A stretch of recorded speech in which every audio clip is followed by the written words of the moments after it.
दोस्तों स्टडी 91 में आप सभी का बहुत बहुत स्वागत है। दोस्तों आज आप सभी सोच रहे होंगे कि सुबह के टाइम 7 मार्च का करंट अफेयर क्यों नहीं आ पाया। जी हाँ दोस्तों, इसके पहले मैंने करंट अफेयर की क्लास रिकॉर्ड किया था बट किसी वजह से कुछ टेक्निकल फॉल्ट आ गया और उसमें वॉइस का इशू आ गया। ठीक है, वो तो समय रहते हम लोगों को पता चल गया और फिर इसी वजह से क्लास थोड़ी सी लेट हो गई। ठीक है, तो चलिए कोई बात नहीं, आज का सेशन अभी हम फिर से एक बार रिपीट कर लेते हैं और देख लेते हैं कि 7 मार्च के लिए कौन कौन से प्रश्न हमारी परीक्षा के लिए इंपॉर्टेंट है, जो कि आज हमें अपनी क्लास में देखने हैं, पढ़ने हैं। ठीक है, याद रखिएगा स्टडी 91 की किताबें भी आ चुकी हैं। जी हाँ दोस्तों, लेखपाल की सीरीज जो पूरी आनी थी दोस्तों, पूरी की पूरी सीरीज अब लॉन्च हो चुकी है। ये किताब अभी भी हमारे पास यहाँ अवेलेबल है, आप चाहें तो देख सकते हैं। ये किताब आपके मार्केट में, आपके नियर बाई बुक स्टॉल पर भी रख दी गई हैं, वहाँ से जाके आप इन किताबों को परचेज कर सकते हैं। या फिर कुछ बच्चों को इशू है कि सर अगर हमें किताब जो है वहाँ से नहीं मिल पाती है बुक स्टॉल से, तो सर हम किताबें कहाँ से ले सकते हैं? तो इसके लिए आप किताबें ले सकते हैं दोस्तों हमारे ऑनलाइन प्लेटफॉर्म से, चाहे वेबसाइट के माध्यम से, चाहे एप्लीकेशन के माध्यम से भी आप किताबें परचेज कर सकते हैं बिना किसी अतिरिक्त शुल्क के। दोस्तों ये किताबें आपको अवेलेबल कराई गई हैं। इसके अलावा स्टडी 91 के बहुत सारे ऑनलाइन कोर्स भी हैं, तो आप इन कोर्सेज को भी ज्वाइन कर सकते हैं और अपनी तैयारी और भी अच्छे ढंग से कर सकते हैं। चलिए शुरू करते हैं आज की क्लास को और देखते हैं कौन कौन से प्रश्न हमारे लिए इंपॉर्टेंट है। पहला सवाल है कि यूक्रेनी सरकार ने तुर्की सरकार से रूसी जहाजों की आवाजाही को प्रतिबंधित करने के लिए किस कन्वेंशन के तहत अपने अधिकार का उपयोग करने को कहा है। हालांकि दोस्तों आप सभी जान रहे होंगे, कभी सीज फायर की बात आ गई है बीच में, तो कहीं ना कहीं एक युद्ध विराम की स्थिति बन चुकी है। ठीक है, आगे ये स्थिति और भी ज्यादा भयावह रूप न ले, इसलिए हमारी तो भगवान से ही कामना है कि किसी तरह युद्ध जो है इन दोनों देशों में पूरी तरह से समाप्त हो जाए। पूरी तरह मतलब हर एक तरह से दोस्तों युद्ध समाप्त हो जाए। ठीक है, फिलहाल आइए हम बातचीत कर लेते हैं, क्योंकि क्वेश्चन बड़ा इंपॉर्टेंट रहा। मुझे एक बार के लिए लगा कि क्वेश्चन दूं आपको कि ना दूं, फिर लगा कि कहीं ना कहीं कन्वेंशन का सवाल है और सामने जो भी सिविल के एग्जाम होने वाले दोस्तों, उसमें यह क्वेश्चन जरूर पूछा जाएगा। ठीक है, तो आप समझिए दोस्तों, यहां पे बात आती है जिस कन्वेंशन की, उसका नाम है मॉन्ट्रो कन्वेंशन। आपको नहीं समझ में आएगा कि एक्चुअली में इशू क्या है, सुनो मैं आपको बता दे रहा हूं दोस्तों। ये आपका पूरा रूस देश है, रशिया देश है, ठीक है, आप सभी जान ही रहे होंगे। नीचे एक छोटा सा दोस्तों ये आपका यूक्रेन देश है, ठीक है, जिसपे अभी लड़ाई चल रही थी। ठीक है, तो ये चीजें चल रही थी। अब देखिए रशिया क्या कर रहा था, मतलब इधर साइड से तो हमला कर ही रहा था, इधर एक छोटा सा देश और है दोस्तों जिसका नाम था बेलारूस। जी हाँ दोस्तों, ये बेलारूस भी दोस्तों रूस के कहने पर इस लड़ाई में टूट पड़ा था। ठीक है, इसके बाद यहां कहीं पर दोस्तों एक तुर्की देश पड़ेगा और ये तुर्की देश के पास ही में दोस्तों याद रखिएगा एक जल डमरू मध्य है जो आवाजाही का रास्ता देता है काला सागर में। कहां पर? याद रखिएगा, काला सागर में एंट्री करने का रास्ता देता है। तो रूस ये क्या कर रहा था, रूसी सेना अब जैसे यहां पे तो थल के माध्यम से प्रवेश कर रही थी और रूसी नौसैनिक पोत भी दोस्तों यहां पर आने वाली थी। और कहानी कुछ ऐसी थी कि रूसी सेना इस काला सागर के माध्यम से यूक्रेन की तरफ बढ़ना चाह रही थी। इसीलिए यूक्रेनी सरकार चाह रही थी कि कहीं ना कहीं तुर्की को आगे आना चाहिए और रूसी जहाजों को प्रतिबंधित करना चाहिए। क्या पहली बार ऐसा था कि जब तुर्की रूसी जहाजों को रोकने वाला था? तो ऐसी बात नहीं दोस्तों, जब आपका द्वितीय विश्व युद्ध हुआ था 1939 से 1945 के दौरान, उस समय भी रूसी जहाजों को रोकने के लिए तुर्की देश ने इसी मॉन्ट्रो कन्वेंशन का उपयोग किया था। ठीक है, तो इसीलिए दोस्तों ये मॉन्ट्रो कन्वेंशन भी चर्चा में चल रहा था, इसको जरा आप याद रखिएगा। बाकी बेसल कन्वेंशन दोस्तों मत ध्यान दीजिएगा, बेसल कन्वेंशन अलग है, ये आपके पर्यावरण से संबंधित है। क्योटो प्रोटोकॉल भी दोस्तों अलग है, आपके ग्लोबल वार्मिंग से संबंधित है। और मॉन्ट्रियल प्रोटोकॉल भी अलग है, इसका कोई संबंध नहीं। यहां पर जो है दोस्तों याद रखिएगा मॉन्ट्रियल नहीं, मॉन्ट्रो कन्वेंशन है दोस्तों, जिसकी अभी हम चर्चा कर रहे हैं। इसके बारे में दोस्तों बहुत सारी बातें यहां पर दी गई हैं, आप चाहें तो इन्हें पढ़ सकते हैं कि क्या इशू था, कैसे जहाजों को रोका जाता। हाँ, ये जो कन्वेंशन था दोस्तों, इस कन्वेंशन पर बहुत सारे देशों ने साइन किया, जैसे ऑस्ट्रेलिया हो गया, जैसे आपका यूनाइटेड किंगडम हो गया, जैसे रोमानिया हो गया, जैसे आपका सोवियत संघ हो गया। इन सभी देशों ने, तुर्की भी हो गया, इन सभी देशों में दोस्तों इस अंतरराष्ट्रीय समझौते पर साइन किया हुआ है। ठीक है, तो ये भी आप याद रखेंगे। चलिए आइए हम लोग देश विदेश से जुड़े कुछ अच्छे सवालों को देखते हैं जो आपकी परीक्षा के लिए इंपॉर्टेंट हो सकते हैं। ठीक है, पहला सवाल तो आप जान ही रहे हैं दोस्तों कि तुर्की को किस कन्वेंशन का उपयोग करने को कहा जा रहा था, तो उसका नाम था मॉन्ट्रो कन्वेंशन। करा हाल ही में समाचारों में चर्चा में रहा एक शब्द दोस्तों फिनलैंडीकरण। फिनलैंडीकरण क्या होता है, तो याद रखिएगा इसका तात्पर्य होता है किसी शक्तिशाली देश द्वारा किसी छोटे देश पर अधिकार जमाना। जी हां दोस्तों, इसे कहते हैं फिनलैंडीकरण।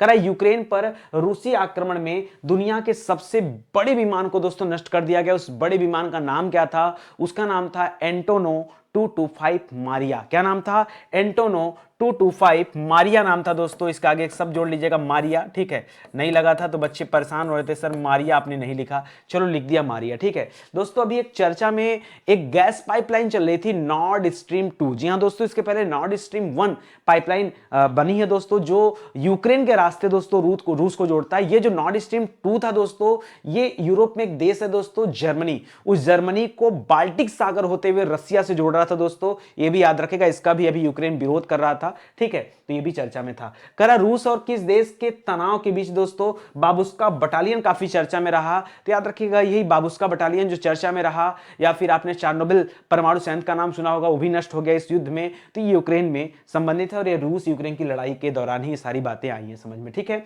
करा हाल ही में यूएस ने, यूनाइटेड स्टेट ने कौन से देश के साथ कॉप साउथ 22 नाम का एक नौसैनिक अभ्यास कर रहा है, तो अमेरिका ये नौसैनिक अभ्यास बांग्लादेश के साथ कर रहा है। जी हां दोस्तों, बांग्लादेश राजधानी ढाका।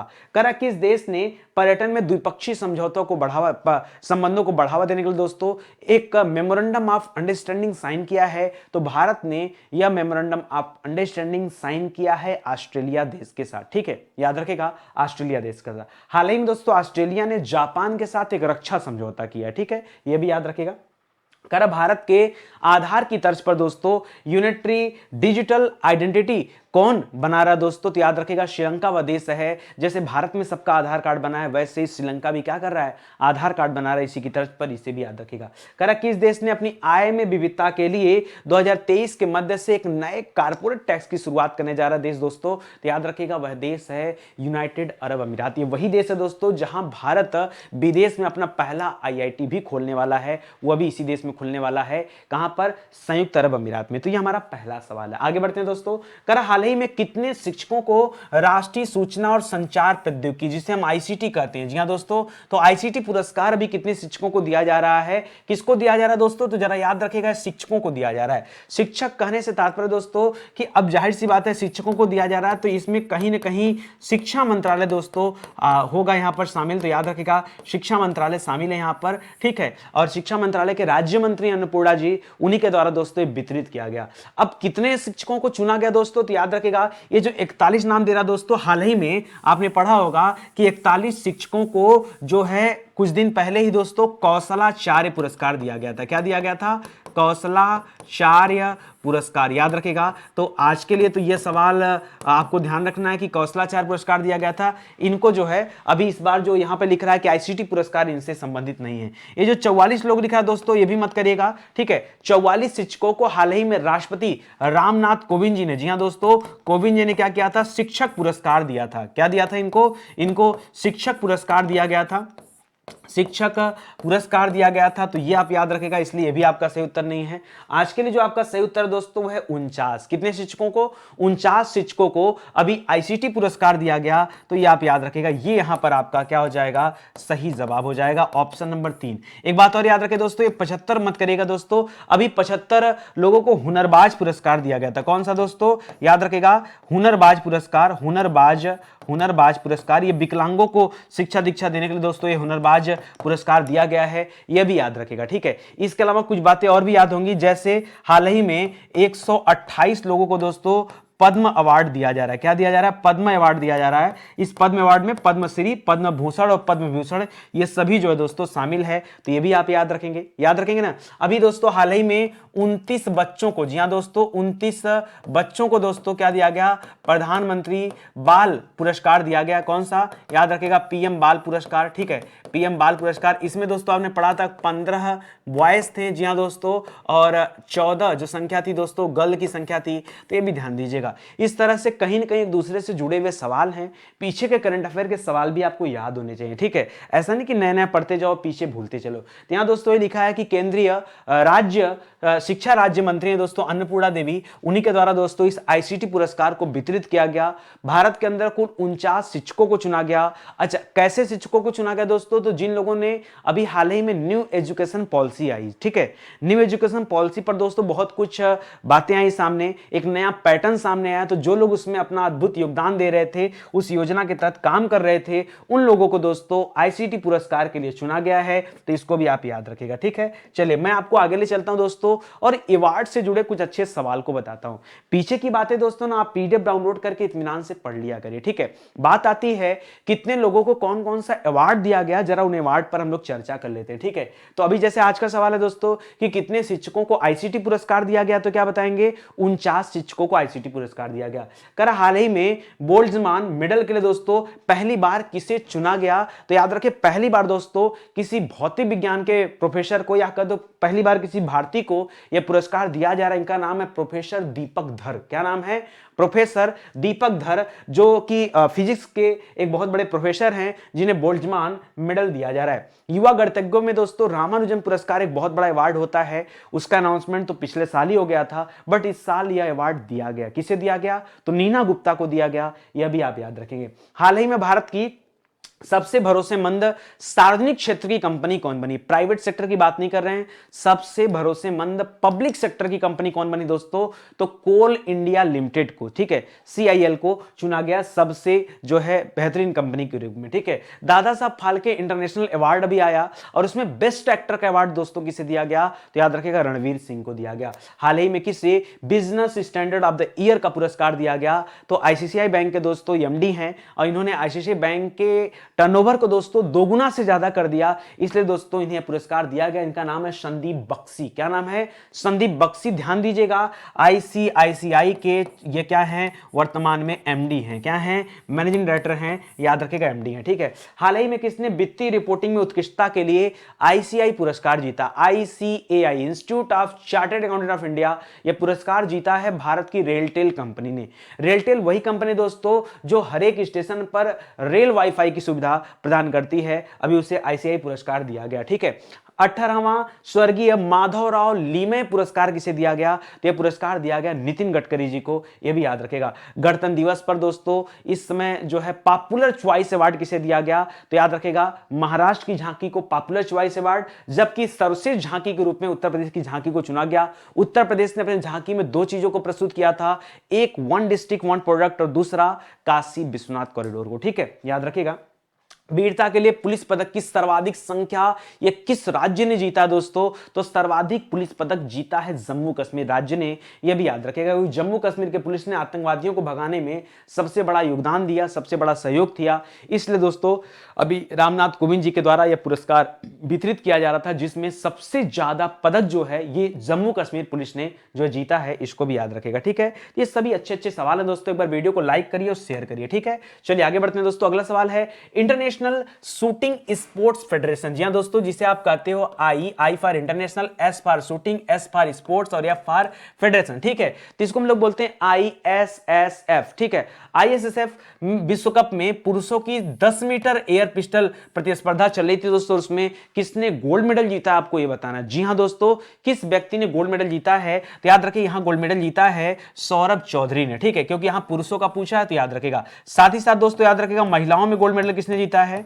याद रखेगा महिलाओं में भी याद रखेगा स्वर्ण पदक जीता है किसने, तो ध्यान दीजिएगा ईसा सिंह ने दोस्तों गोल्ड मेडल जीता है। यहां सौरभ जी ने गोल्ड मेडल जीता है, किसको हराया है, तो माइकल स्वाल्ड को हराया है, इन्होंने सिल्वर मेडल जीता है। और याद रखेगा रूस के रहने वाले आर्टोम चेर्नोसो, इन्होंने क्या जीता है, कांस्य पदक यानी ब्रॉन्ज मेडल जीता है। क्या जीता है, ब्रॉन्ज, ठीक है। तो सभी बातें आप याद रखेगा। यहां आपसे पुरुषों के बारे में पूछा तो आपका सही उत्तर क्या हो जाएगा, सौरभ चौधरी हो जाएगा। बाकी इन बातों को कम से कम तो आपको याद रखना ही रखना है, भूलिएगा मत, ठीक है। बहुत इंपॉर्टेंट सवाल है, भूलना बिल्कुल भी नहीं है, इसको ध्यान दीजिएगा। यहां दोस्तों जो मैंने अभी आपको बताया उसी के बारे में बता रहा है कि कैसे आईसीएसएफ में सौरभ चौधरी ने गोल्ड मेडल जीता। 10 मीटर जो है ये एयर पिस्टल की प्रतिस्पर्धा चल रही थी, और इसका आयोजन कहां पे हुआ था दोस्तों, तो इसका आयोजन हुआ था मिस्र देश में, याद रखेगा अफ्रीकन कंट्री मिस्र, मिस्र की राजधानी काहिरा है, कहां पर, काहिरा, वहीं पर दोस्तों इसका आयोजन किया गया था, ठीक है, तो याद रखेगा। चलिए मैं आपको लेके चलता हूं दोस्तों खेल से संबंधित कुछ अच्छे सवालों पर। पहला सवाल,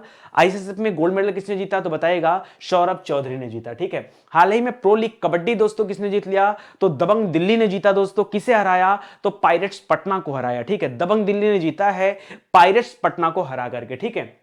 याद रखिएगा दोस्तों, ये इसको हटाइए, ठीक है। कह रहा है दक्षिण 31वें, याद रखिएगा 31वें यहाँ रहेगा ना, 31वें दक्षिण पूर्व एशियाई खेल का आयोजन कहां पे किया जा रहा है? तो 31वें नंबर का जो दक्षिण एशियाई खेल हो रहा है उसका आयोजन वियतनाम देश में हो रहा है। भारत में नहीं, वियतनाम, वियतनाम की राजधानी हनोई है, ठीक है। पैरा तीरंदाजी चैंपियनशिप में दोस्तों रजत पदक जीतने वाली पहली भारतीय महिला कौन बनी है? याद रखिएगा, पैरा तीरंदाजी की बात कर रहा है, ठीक है।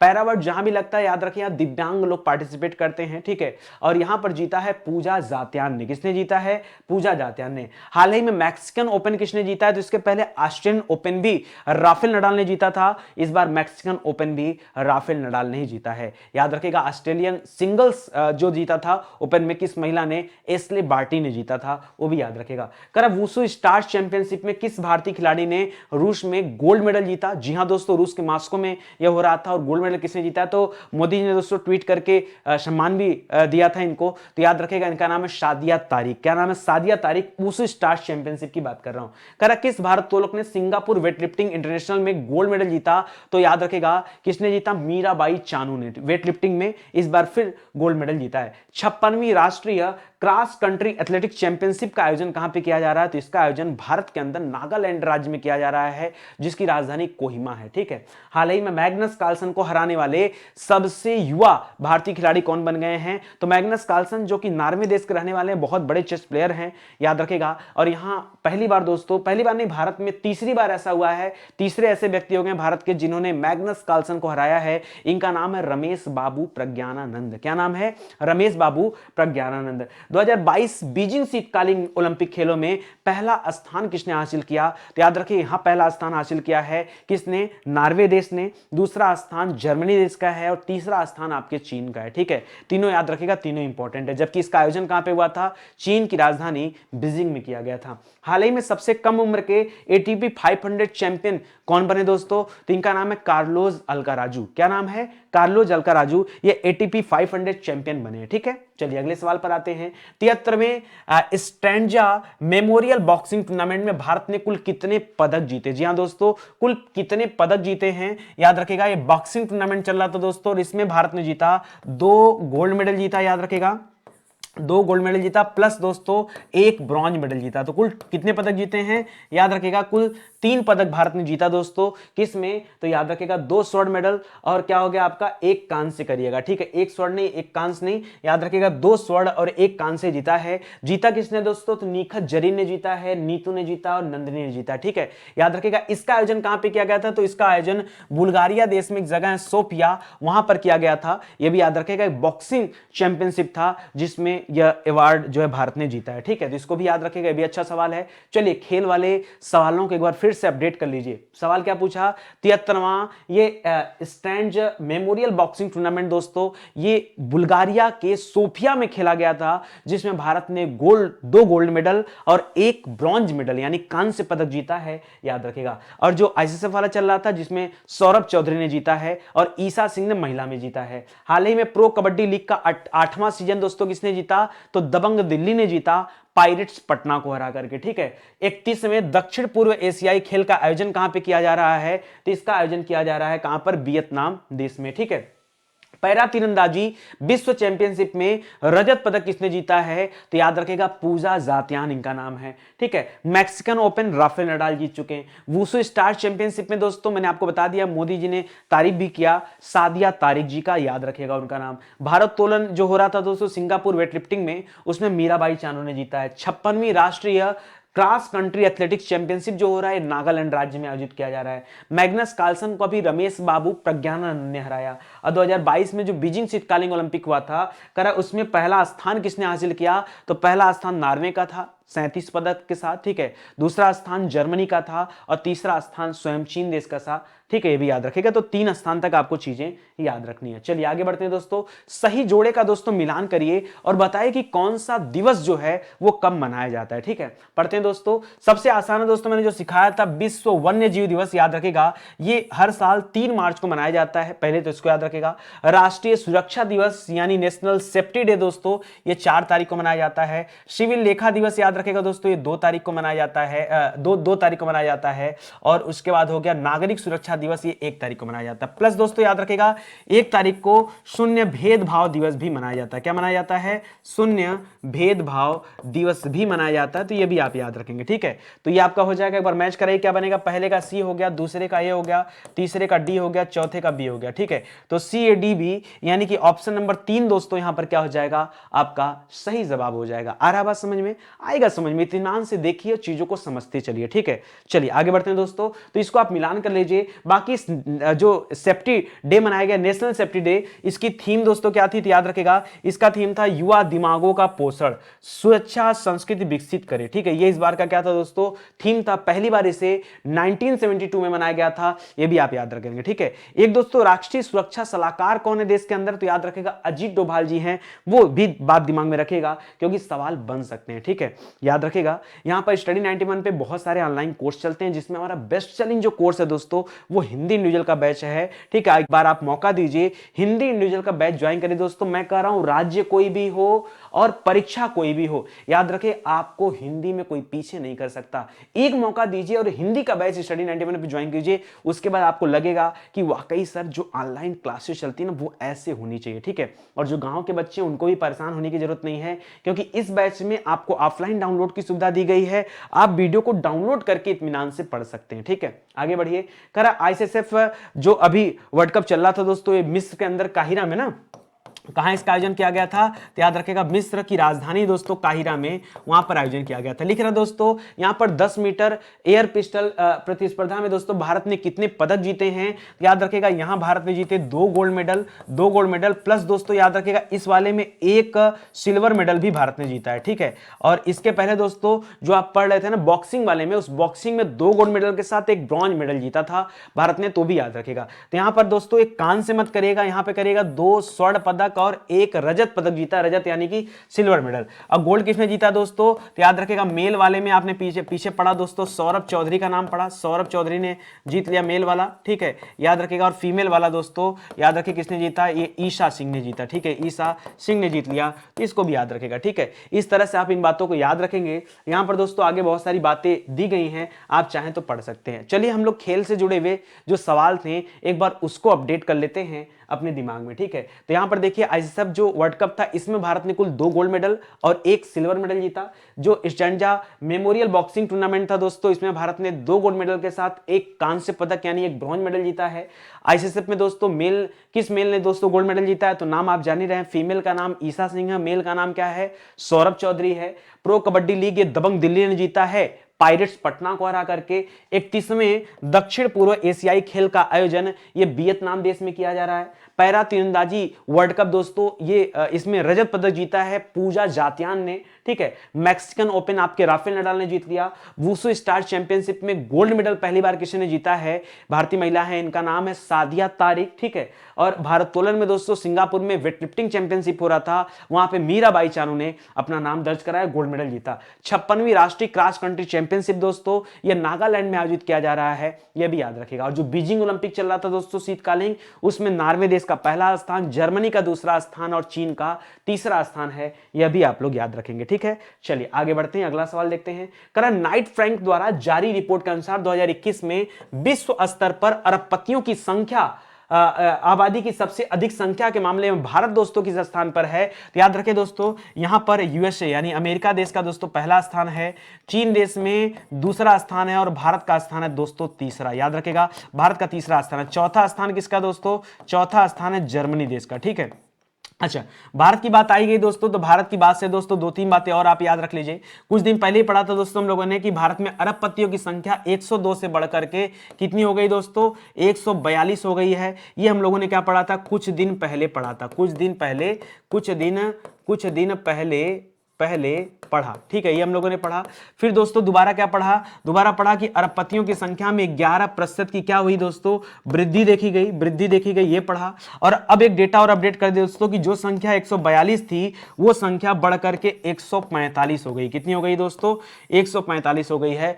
तो ये भी आप याद रखिएगा, ठीक है। भारत के अंदर ये संख्या बढ़कर कितनी हो गई दोस्तों, 145 हो गई। तो भारत का अभी फिलहाल स्थान आपसे पूछा है तो बताएगा कि स्थान भारत का तीसरा है। सबसे ज्यादा अरबपतियों वाला देश कौन है दोस्तों, तो याद रखिएगा भारत है, भारत तीसरे स्थान पे। याद रखिएगा अमेरिका में कुल 748 लोग हैं, चीन में 554 लोग हैं, भारत के अंदर 145 लोग हैं और जर्मनी के अंदर दोस्तों 136 लोग हैं, जबकि रूस देश में अरबपतियों की संख्या सिर्फ और सिर्फ 121 है। कितनी है, सिर्फ और सिर्फ 121। तो इसको भी याद रखेगा, यह भी आपके लिए एक अच्छा आंकड़ा है। बाकी जो मैंने तीन बातें बताई दोस्तों, वही तीन बातें यहां पर दी गई हैं, आप चाहें तो इत्मीनान से पढ़ सकते हैं। चलिए हम लोग चलते हैं दोस्तों राष्ट्रीय समाचार पर और नेशनल न्यूज से जुड़े कुछ अच्छे सवाल देखते हैं जो कि आपकी परीक्षा के लिए इंपॉर्टेंट हो सकते हैं। तो पहले इसको याद रखेगा, नाइट फ्रैंक द्वारा जो रिपोर्ट जारी किया गया, इसमें अरबपतियों की संख्या पूछे तो 145 बताइएगा, पहले 142, उसके पहले 102 थी, और वृद्धि पूछे तो 11% याद रखेगा, पूरे दुनिया में स्थान पूछे तो तीसरा स्थान याद रखेगा। ये तीन सवाल यहां से बन सकते हैं। करा किस राज्य सरकार द्वारा साइंस इनोवेशन हब विकसित किया जा रहा है, तो दिल्ली सरकार के द्वारा दोस्तों यह साइंस इनोवेशन हब बनाया जा रहा है। करा किस राज्य में 6 महीनों के लिए आसान क्षेत्र घोषित कर दिया गया, एक तरह से वहां पर दोस्तों अफस्पा लागू कर दिया गया, और जो अफस्पा लागू किया गया वो असम राज्य में लागू किया गया। याद रखेगा अफस्पा, याद रखेगा 6 महीने के लिए दोस्तों अफस्पा लागू किया गया। ज्यादातर पूर्वोत्तर राज्यों में अफस्पा लागू है, ठीक है। किसने व्लादिमीर पुतिन से शीर्ष सम्मान दोस्तों वापस लेने की घोषणा किया है, तो अभी दोस्तों आपने सुना होगा फीफा ने रूस को दोस्तों अपने सदस्य की श्रेणी से बाहर कर दिया।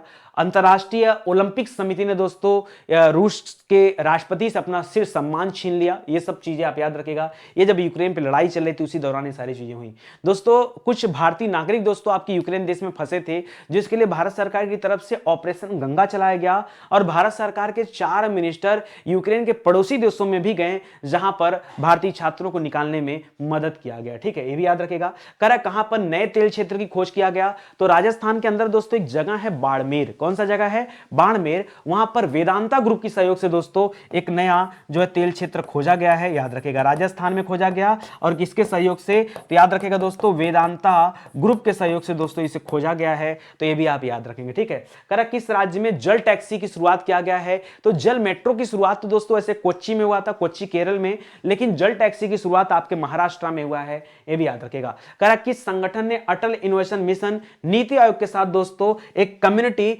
इनोवेटर फेलोशिप प्रोग्राम दोस्तों लॉन्च कर रहा है, तो ये लॉन्च किया जा रहा है यूएनडीपी इंडिया के द्वारा। यूनाइटेड नेशन डेवलपमेंट प्रोग्राम, संयुक्त राष्ट्र विकास कार्यक्रम भारत के द्वारा दोस्तों ये शुरू किया जा रहा है। संसदीय समिति ने हाल ही में मनरेगा में काम करने वाले मजदूरों के लिए दिनों की संख्या बढ़ाकर 100 से 150 कर दिया। पहले 100 दिन की गारंटी दी जाती थी कि कम से कम 100 दिनों का काम आपको मिलेगा ही मिलेगा, और अब वो संख्या बढ़ाकर 150 दिन कर दिया गया है। तो वो भी आप लोग याद रखेगा, ठीक है। ये भी आपके लिए अच्छा सवाल हो गया। चलिए आगे बढ़ते हैं। करा हाल ही में जारी पर्यावरण सूचकांक में भारत किस स्थान पे। जी हां दोस्तों, अभी एक नया सूचकांक जारी किया गया, पर्यावरण सूचकांक। अगर हम पिछले साल की बात करें दोस्तों, तो पिछले साल भारत का स्थान पर्यावरण सूचकांक में 117वां था, लेकिन इस बार दोस्तों भारत याद रखेगा 3 पायदान नीचे खिसक कर, ठीक है, कितना पायदान, 3 पायदान नीचे खिसक कर, तीन पायदान नीचे खिसककर भारत आ गया 120वें स्थान पर। कितना आ गया, 120वां स्थान है दोस्तों पर्यावरण सूचकांक में, तो ये भी याद रखेगा। हाल ही में दोस्तों एक आपका अंतरराष्ट्रीय बौद्धिक संपदा सूचकांक जारी किया गया था, जिसे इंटेलेक्चुअल प्रॉपर्टी के नाम से जानते हैं। उसमें भारत का स्थान दोस्तों याद रखेगा 43वां था दोस्तों। इसके अलावा एक और सूचकांक आया था, लोकतंत्र सूचकांक अभी जारी किया गया था, लोकतंत्र सूचकांक, उसमें भारत का स्थान आपको याद होगा 46वां रहा, ठीक है। इसी तरह दोस्तों एक भ्रष्टाचार सूचकांक आया था, भ्रष्टाचार सूचकांक, उसमें भारत का स्थान याद रखेगा 85वां था, ठीक है। एक दोस्तों भूख सूचकांक, हंगर इंडेक्स भी जारी किया गया, जिसमें भारत का स्थान 101वां रहा, ठीक है। तो इस तरह से रैंकिंग की बातें भी बनती रहती हैं, सवाल यहां से भी बनते हैं, इसको भी दोस्तों आप लोग पढ़ लीजिएगा, ठीक है। और अगर हम सवाल करें सूचकांकों से संबंधित या रैंक इंडेक्स संबंधित, तो चलिए मैं आपको दिखाता हूं कि पिछले 10, 15, 20 दिनों में, महीने भर में कौन कौन से सवाल बने हैं जो कि रैंक इंडेक्स से संबंधित हैं। जो सवाल बनते हैं दोस्तों वहां पर लाकर ऐड कर दिए जाते हैं, ठीक है। तो पर्यावरण सूचकांक में याद रखेगा पिछले साल भारत का स्थान 117, लेकिन इस बार वह संख्या 3 पायदान नीचे खिसक कर भारत आ गया 120वें स्थान पर। कह रहा नवीन और नवीकरणीय ऊर्जा मंत्रालय के अनुसार भारत में समग्र रूप से स्थापित अक्षय ऊर्जा क्षमता में दोस्तों कौन सा राज्य टॉप पर है? तो याद रखेगा कर्नाटक को पछाड़ करके तमिलनाडु दोस्तों ये टॉप पर आया। किसको पीछे किया है तमिलनाडु ने? तो याद रखेगा तमिलनाडु ने पीछे किया है कर्नाटक राज्य को। किसको किया है? कर्नाटक राज्य को पीछे किया। ठीक है, करा कृषि और जल संसाधन के क्षेत्र में सबसे बेहतर प्रदर्शन करने वाले आकांक्षी जिलों में कौन सा जिला देश के अंदर सबसे टॉप पर है? तो उड़ीसा के अंदर दोस्तों एक जिला है मलकानगिरी जिला। कौन सा? मलकानगिरी जिला दोस्तों, वो यहां टॉप पर चुना गया, याद रखेगा। करा ब्लूमबर्ग बिलियनियर्स इंडेक्स के अनुसार एशिया में सबसे अमीर व्यक्ति कौन बन गया दोस्तों? तो एशिया में सबसे अमीर व्यक्ति बन गए हैं गौतम अडानी। याद रखेगा, ये मुकेश अंबानी को पीछे करके गौतम अडानी आगे चले गए। ठीक है, ऐसा हमेशा चलता रहता है, कभी गौतम अडानी पीछे जाते हैं, कभी मुकेश अंबानी पीछे जाते हैं, ये क्रम चलता रहता है। भ्रष्टाचार धारणा सूचकांक जिसकी मैं अभी चर्चा पीछे किया हूं, इसमें भारत का स्थान जो है 85वां स्थान है। विभाग के द्वारा दोस्तों एक इंडेक्स जारी किया गया और कह रहा है कि स्किल्स एक इंडेक्स जारी किया गया, तो स्किल्स रिपोर्ट जो जारी किया गया उसमें महाराष्ट्र राज्य दोस्तों टॉप पर है। और एक स्टार्टअप इंडेक्स जारी किया गया था दोस्तों, सबसे ज्यादा स्टार्टअप वो आपके कर्नाटक राज्य में खुले हैं, तो कर्नाटक उसमें टॉप पर था। वैश्विक जलवायु परिवर्तन प्रदर्शन सूचकांक में भारत का स्थान कौन सा दोस्तों? तो याद रखेगा, इसमें भारत का स्थान 10वां है। IQ एयर डेटा दोस्तों जारी किया गया था, 100 सबसे प्रदूषित शहरों में कुल 46 शहर दोस्तों अकेले भारत के शामिल हैं। 46 शहर, 100 में 46 भारत के हैं। किस आयोग ने सतत विकास लक्ष्य SDG शहरी सूचकांक और डैशबोर्ड लॉन्च किया है? तो याद रखेगा, नीति आयोग के सहयोग से यह डैशबोर्ड लॉन्च किया गया। ठीक है, ये सभी सवाल आप जानिएगा, परीक्षा के लिए इंपॉर्टेंट हो सकता है। ठीक है, आइए अगले सवाल पर आते हैं। कर वर्तमान कीमतों पर प्रति व्यक्ति शुद्ध राज्य घरेलू उत्पाद, जी हां दोस्तों, प्रति व्यक्ति शुद्ध राज्य घरेलू उत्पाद वृद्धि दर के मामले में दोस्तों कौन सा राज्य टॉप पर आया है? तो याद रखिएगा, सीधे सीधे कर दें कि उस राज्य की आय लोगों की आय दोस्तों, प्रति व्यक्ति आय आप कह सकते हो, प्रति व्यक्ति आय दोस्तों बढ़ रही बहुत तेजी से। और वो राज्य कौन सा है? जी हां दोस्तों, सबको पछाड़ करके दोस्तों याद रखिएगा तेलंगाना टॉप पर आ गया। बहुत गजब की बात है दोस्तों, भाई तेलंगाना 2 चीजों में और टॉप पर आया था। हाल ही में दोस्तों हम लोगों ने श्यामा प्रसाद मुखर्जी रूरल मिशन के बारे में पढ़ा था। श्यामा प्रसाद मुखर्जी रूर्बन मिशन के बारे में दोस्तों पढ़ा था, उसमें भी याद रखेगा तेलंगाना अव्वल रहा। इसके अलावा दोस्तों ODF प्लस जो पढ़ा था दोस्तों, शौच मुक्त गांव के बारे में बात किया था, उसमें भी तेलंगाना दोस्तों टॉप पर चल रहा था। और यहां फिर से एक बार तेलंगाना ने अपने प्रति व्यक्ति आय में इतनी ज्यादा वृद्धि कर लिया है कि लोगों को पीछे छोड़ दिया। पहले 3,60,000 के आसपास था और अब यह बढ़कर हो गया 11 लाख। ठीक है, 11 लाख, याद रखेगा एक बहुत बड़ा मतलब ये अंतर है। 11,54,860 करोड़ रुपया हो गया, जो कि पहले 3,60,000 के करोड़ के आसपास हुआ करता था। ठीक है, 2011-12 में, ये 2021-22 का एक डेटा है। ठीक है, इसने महाराष्ट्र, कर्नाटक और तमिलनाडु जैसे राज्यों को दोस्तों पीछे किया, ऐसे ऐसे राज्यों को भी पीछे किया जो कि स्टार्टअप में नंबर 1 स्थान पे बने थे। ठीक है, तो याद रखेगा इन चीजों के बारे में। चलिए सूचकांकों में फिर से एक डेटा ऐड कर लीजिए। अगर प्रति व्यक्ति आय वृद्धि की बात की जाए तो तेलंगाना दोस्तों देश में सबसे अव्वल है। ठीक है, पर्यावरण सूचकांक जो आया उसमें भारत का स्थान पहले 117वां था, अब तो 120वां हो चुका है। नवीन और नवीकरणीय ऊर्जा मंत्रालय के द्वारा दोस्तों याद रखें, भारत में समग्र रूप से स्थापित अक्षय ऊर्जा क्षमता में पहला स्थान किसका हो गया? तो कर्नाटक को पछाड़ करके तमिलनाडु का दोस्तों यहां पहला स्थान हो चुका है। कृषि एवं जल संसाधन के क्षेत्र में सबसे बेहतर प्रदर्शन करने वाला जिला कौन सा है? तो उड़ीसा का मलकानगिरी जिला है। ब्लूमबर्ग बिलियनियर्स इंडेक्स आया, उसमें बताया गया एशिया के सबसे अमीर व्यक्ति गौतम अडानी बने हैं। भ्रष्टाचार धारणा सूचकांक में भारत का स्थान 85वां आया है। विभाग ने एक इंडिया स्किल्स रिपोर्ट जारी किया जिसमें महाराष्ट्र राज्य टॉप पर है। वैश्विक जलवायु परिवर्तन प्रदर्शन सूचकांक में भारत का स्थान 10वां है। और जो IQ एयर डेटा आया था उसमें 100 सबसे प्रदूषित शहरों में 46 शहर किसके हैं? भारत के हैं। तो यह भी एक बहुत बड़ी बात है। ठीक है, तो इसको याद रखिएगा। चलिए आगे बढ़ते हैं दोस्तों। आगे आपका आखिरी सवाल है, निम्नलिखित में से कौन सा देश पैलोडियम के सबसे बड़े उत्पादक देश है? जी हां दोस्तों, पैलोडियम के सबसे बड़े उत्पादक देश हैं, आपको बताना है कौन सा देश। और याद रखेगा इस पैलोडियम का इस्तेमाल किया जाता है जो भी गाड़ियों में चिपसेट का इस्तेमाल किया जा रहा है, ठीक है, उसमें भी इसका यूज होता है।